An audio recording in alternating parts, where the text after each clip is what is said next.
गुरे चारण्यासाठी गेलेल्या 15 वर्षीय मुलांचा शेततळ्यात बुडून मृत्यू झाल्याची घटना शहरातील वसंतराव नाईक मराठवाडा कृषी विद्यापीठ परिसरात असलेल्या शेततळ्यात 18 जानेवारी रोजी सायंकाळच्या सुमारास घडली।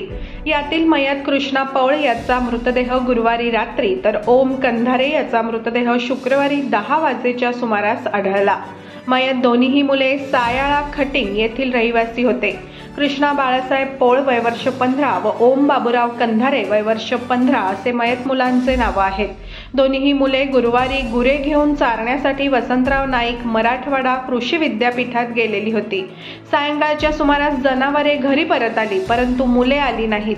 थोड्या वेळाने ही मुले घरी येतील असा कुटुंबांचा समज झाला, परंतु रात्री उशिरापर्यंत ही मुले घरी परतली नाहीत। त्यामुळे कुटुंबासह ग्रामस्थांनी मुलांचा शोध घेण्यास सुरुवात केली।